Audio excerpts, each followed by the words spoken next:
सदन में मौजूद लोकतंत्र के हितैषी और तानाशाही अनुयायियों को मेरा जोहार।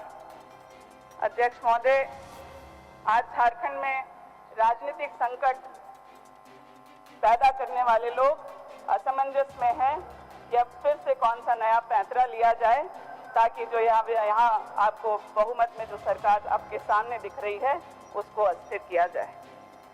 महामहिम हफ्ते भर से दिल्ली में क्या कर रहे थे इसके बारे में मेरी हैसियत तो नहीं, लेकिन एक बार पूछने का मन होता है कि आज वापसी हो रही है तो आगे क्या होगा।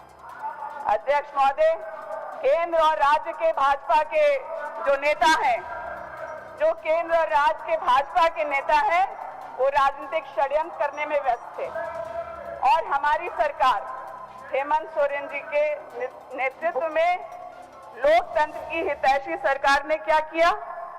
ओल्ड पेंशन स्कीम को लागू करने का काम किया।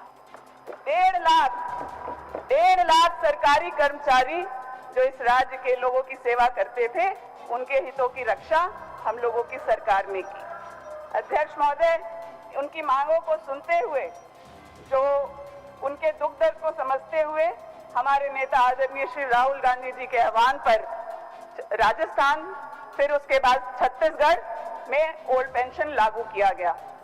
मुझे खुशी है और मैं दिल से धन्यवाद करना चाहती हूं मुख्यमंत्री महोदय का कि उन्होंने बजट सत्र में मेरे द्वारा लाए गए ध्यानाकर्षण के माध्यम से जो ओल्ड पेंशन स्कीम लागू करने का हम लोगों ने अनुरोध किया, जो हम लोगों के मैनिफेस्टो में भी था, उसको लागू किया और आज सड़कों पर उत्साह उल्लास का माहौल है।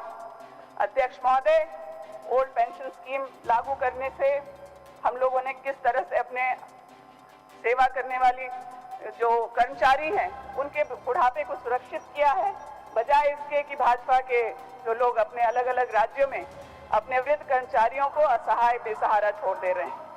अध्यक्ष महोदय, आज जब मैं सदन में खड़ी हूं तो हम लोगों को दुख है कि इस राज्य में अंकिता जैसी बच्ची को अपना जान गंवाना पड़ा।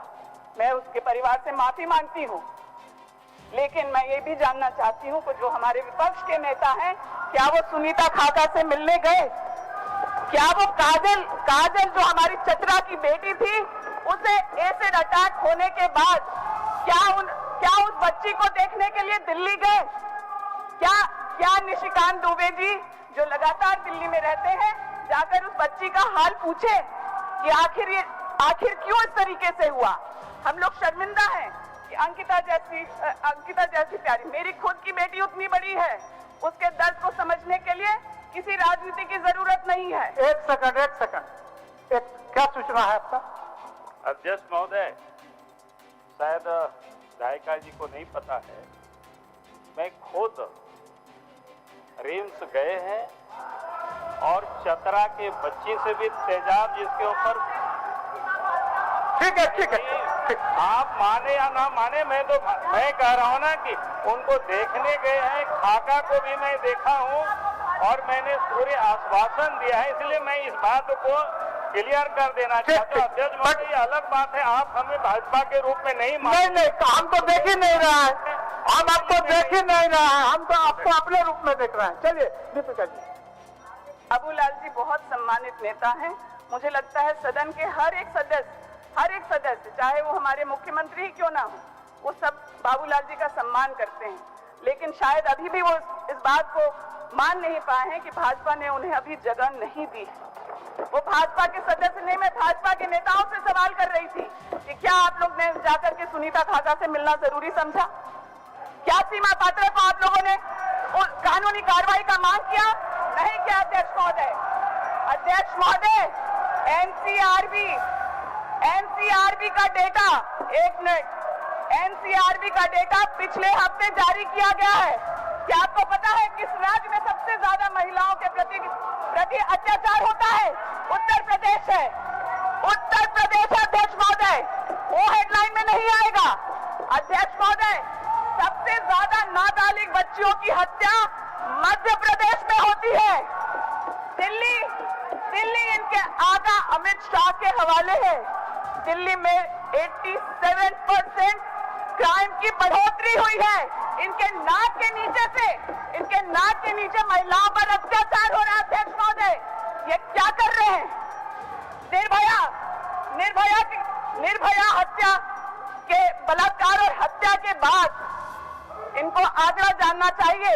उस साल 2011 में 2.28 लाख महिलाओं के प्रति अत्याचार हुए थे। अध्यक्ष महोदय, 10 साल के बाद आज वो आंकड़ा 4.28 लाख महिलाओं के प्रति अत्याचार है।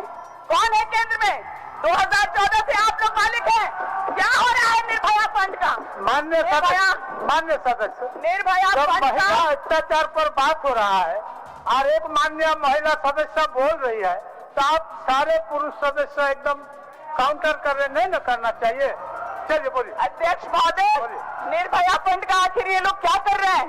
मैं गर्व से कह सकती हूँ कि आज मैं अगर ये बात बोलूं मुख्यमंत्री जी से कि हम राज्य में सुरक्षित महसूस नहीं करते हैं, तो उस बात को वो संवेदनशीलता से समझेंगे और वो ऐसे प्रशासनिक सामाजिक कदम उठाएंगे जिससे कि यहाँ की महिलाएं और बच्चियां और सुरक्षित महसूस करें।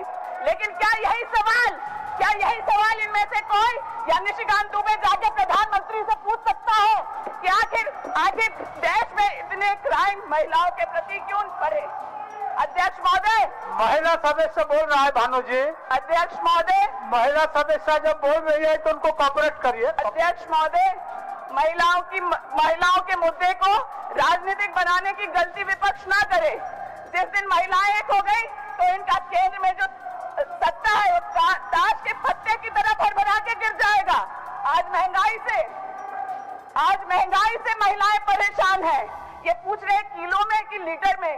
अरे डॉलर में महंगाई से परेशान है हम लोग, डॉलर में महंगाई से परेशान है। अध्यक्ष महोदय, इस बात के साथ, इस आग्रह के साथ सदन के पक्ष के सदस्यों को भी और विपक्ष के सदस्यों को भी महिलाओं के मुद्दों को राजनीतिक न बनाने की गलती करें, बहुत महंगा पड़ेगा। इस राज्य में महिलाओं को सुरक्षित कैसे करना है, इस पर राजनीतिक नहीं, इस पर प्रशासनिक बहस होनी चाहिए, सामाजिक बहस होनी चाहिए। हर बात में धर्म को घुसाना ये बहुत गलत है। अगर बलात्कारी किसी भी वर्ग से है तो वो बलात्कारी है। आज आपको जिस बच्ची के साथ अत्याचार एक महिला ने किया वो आपको गलती नहीं दिख रही है। जिस बच्ची पर एसिड फेंकने की गलती दूसरे ने की है वो गलती नहीं दिख रही है। आप धर्म खोजते हैं, क्रिमिनल्स का कोई धर्म नहीं। अध्यक्ष महोदय, महिलाओं के खिलाफ जो भी अत्याचार करेगा उससे बराबरी से निपटना चाहिए और मुझे पूरा भरोसा है अपनी सरकार पर और ये हमारी जिम्मेदारी भी है कि इस राज्य में महिलाओं को सुरक्षा दी जाए, अत्याचार से बचाया जाए। अध्यक्ष महोदय, मैं पूरी गंभीरता से इस बात को सदन के साथ कहती हूँ कि अत्याचार की एक भी घटना जो राज्य में होती है वो बहुत शर्मनाक है। जितनी संवेदना से मैं इस बात को कह रही हूँ, मुझे पूरा भरोसा है कि सत्ता पक्ष के लोग ऐसे हर मामले के लिए उतने ही गंभीर हैं, लेकिन इसको राजनीतिक मुद्दा तब भी नहीं बनाना है। मैंने अंकिता के फोटोज वायरल होते हुए देखे। एक बच्ची जिसकी हत्या हो गई उसके भी चरित्र हनन से नहीं बचते लोग। उन दोषियों को भी बराबर की सजा मिलनी चाहिए। अध्यक्ष महोदय, मैं आदरणीय मुख्यमंत्री से इस गुहार के साथ कि आपने कोई भी घटना जो महिलाओं के प्रति हुई है उसमें तुरंत कार्रवाई की है, दोषी को सजा दिलाने की और जल्द से जल्द दिलाने के प्रयास किए हैं। अंकिता के मामले में हो चाहे दूसरी बच्ची जो हमारी आदिवासी बच्ची को टांग दिया गया उस पर भी जो है कार्रवाई जल्द से जल्द हो। साथ ही सीमा पात्रा जैसी महिलाएं और काजल जैसी बेटी पर एसिड डालने वालों पर भी त्वरित कार्रवाई। इन्हीं संशब्दों के साथ मैं धन्यवाद।